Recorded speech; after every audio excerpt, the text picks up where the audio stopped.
There has been a lot of stuff to talk about in the Tesla universe lately, but something that I've gotten more questions on than I've probably ever gotten before, at least as of the last couple of months, has been about the surprise return of enhanced autopilot. This was this feature set of autopilot that gives you a lot of the benefits and the better features of the full self-driving pack for a discounted price. I'm sure many people received this email about enhanced autopilot, whether or not it's returning for a limited time or just a special price. We're not exactly sure on what the deal with this is, but I have gotten a lot of questions on if I think it's worth it, if it's something I'm going to take advantage of, and if it's something I'd recommend others to take advantage of as well.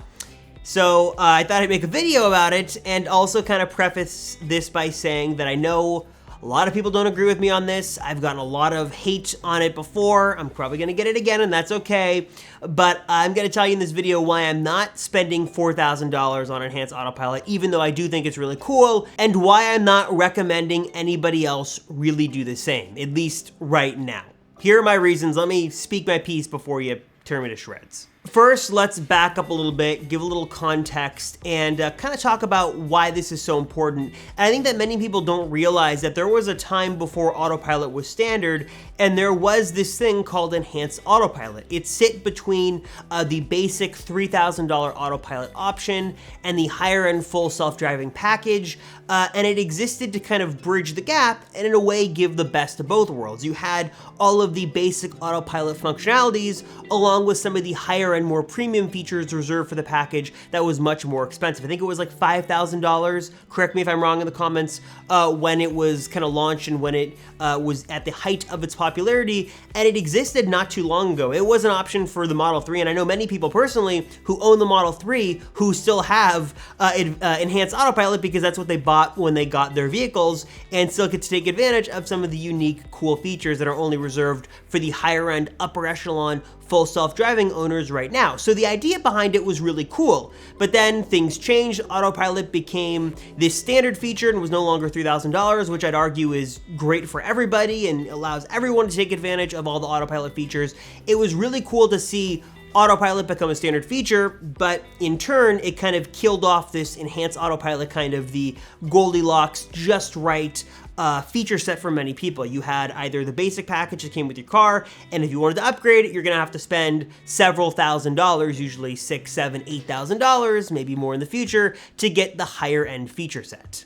But now, kind of in this surprise move, Tesla has reintroduced this enhanced autopilot feature set, and it still kind of gives you the best of both worlds and kind of what it did before. You get navigate on autopilot, you get auto lane change, smart summon, like all kind of the best features of the full self-driving package for $8,000, you now get for $4,000. It's a very, very cool and an ultra compelling option, especially considering how easy it is that you can just do it through the app. You tap a couple of virtual buttons, and through the power of over-the-air software updates, you now have a new feature set fully unlocked on your car. That's super cool. About the only thing you're really missing is more of these full self-driving features, like the stop sign awareness, the traffic light awareness, the city street auto steer. The promise of full self-driving is not something you're going to have access to, again, because you're paying the premium for full self-driving, you're kind of paying that investment, you're going to get all of the future full self-driving features, like the ability to drive on surface streets in autopilot mode. And on one hand, I gotta give it up to Tesla. I think it's super cool that EAP has made its return, even if it's for a limited amount of time. You're kind of getting the best features of full self-driving for a discount, and you get the party tricks like Smart Summon with the also ability to take advantage of things like navigate on autopilot and auto lane change, kind of the more practical things that I think everyone would like to take advantage of who doesn't have it. That's super cool. But, as the title suggests and kind of my intro alluded to, I'm still not convinced enough to pay $4,000 for this feature set, and here are a couple of reasons why. First things first, $4,000 is a lot of money, no matter how you want to rationalize it. Yes, Tesla vehicles are by no means cheap, they're by no means inexpensive, but $4,000 for a software feature set is still a lot of money to pay. I still think the move here is to offer these features a la carte. Like if Tesla was to offer Smart Summon and Navigate on Autopilot and Auto Lane Change, like all those for like $1,000, $1,500 a pop, and kind of let users pick which ones they want. I understand that's not as advantageous as charging $4,000 for getting people to buy the whole thing, but I still think it gives Tesla access to what they want, some quick cash from their customers, in a way that is more advantageous for customers. Like, I would rather pay $1,000 for one of these than spend $4,000 on features that I'm probably not gonna use, where I maybe would like one or two and I'd be willing to pay a la carte for that.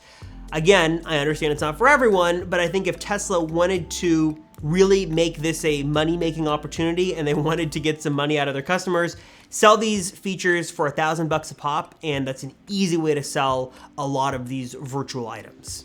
Next, Tesla has hinted and hinted and hinted at this idea that full self-driving is going to one day become a subscription service. And this is really the big reason why I'm not willing to shell out this kind of money for this feature set, because I really do believe this is going to be a subscription service at some point. We've seen some rumored and alleged leaks on this, and I'm not totally buying these photos, but I do think the idea that full self-driving will become a subscription service makes a lot of sense and is going to happen. And again, I totally understand that many people have vocalized over and over again that this is not what they want. Totally fine with me. You do not have to subscribe to this. If you want to pay the money and you don't like the subscription service game that everything is turning into these days, totally fine, buy it for full price and be done with it. But I think there is a very compelling argument to be made that for many people, the subscription service to full self-driving just makes sense. I'm a perfect example. I'd love to buy it for a month and make some videos and cover it for you guys and show you what's great about it, what's not, and then be done with it. Maybe another month I'm taking a road trip and I want to take advantage of those features and buy it again. It just seems to make so much sense. I'm even willing to pay a premium price for those because I'm not spending the money up front. That's okay. I'm willing to pay that price just for the flexibility, because some months I want access to the features and some months I just don't. And I think this, again, it just makes so much sense for them to do this as a subscription service, and I really do think it's coming one day. What the price of this is, I don't know. We've seen $100, $200 a month rumored. I've seen $50 rumored. We don't exactly know what it's going to be, but Tesla does have the infrastructure in place. They're doing this already right now with premium connectivity, so they already have the whole system in place to do this, and the switch in the back virtually to flip on and off, and the way to collect payment and stuff like that. It makes so much sense, and that's really why I'm waiting, because I believe it's coming as a subscription service, and I am much more willing to pay for the times I need it and don't than to pay all at once and have these features all the time when I really don't need them all the time. And my final reason for not paying $4,000 for EAP is the same thing I kind of brought up in my other video about full self-driving. It's that the feature set is locked to the car and not locked to the account, which I understand has its advantages and disadvantages. I could sell my car for more because it has this feature set, and in some cases I know people who bought it on FSD when it was cheap and then were able to sell their car for more because it's the going price for it is more. That's great. More power to you. Fantastic decision. But I think it's a much more worthwhile investment and a much more enticing investment as a Tesla consumer and someone who owns a Tesla to get full self-driving, or in this case EAP, if it was tied to the account and not to the car. If I was to drive out of my parking lot tomorrow and total my car, that money is gone. If I was to have a Model 3 on lease, pay the $8,000 in an upgrade, and then turn in my car, that $8,000 is gone. It just poof, out of thin air, it's gone.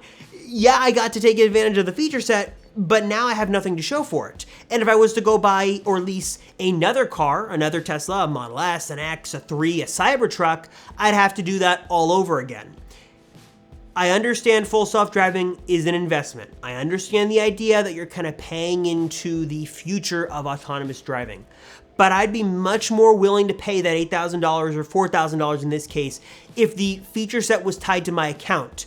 That every Tesla I purchased under my account from this day moving forward would have access to those features. Whether it was just one car on the account or all cars on the account. If I could move into my next Cybertruck, for example, and have those features and not have to pay any more, that'd be really cool. And I feel like I'm getting a worthwhile investment. I'm not only giving Tesla the cash they need to make this happen, but I'm also getting the advantages by being able to have a reward for being an early investor and being able to take advantage of this stuff on every Tesla I own. Kind of encourages some brand loyalty and also just makes more sense for a feature set this expensive you're paying for that it's tied to the account and not just the individual car. So that's all the notes I have on this one. What do you guys think about enhanced autopilot? I think it's a really cool feature set. I think it's delivering a lot for $4,000, and I think it's very cool, but those are my reservations on why I'm not moving forward with the upgrade. What are your thoughts though? Did you do it? Did you not? Do you have full self-driving? Do you totally disagree with me? I'm a big boy. I can take your differing opinions. Leave those in the comments down below. I'd love to know what you guys think. As always, I appreciate the support, the comments, subscribe to the channel, thumbs up this video if you have not already. I would sincerely appreciate it. Thank you so much for watching. I'm Robert Rosenfeld, and I will see you in the next one.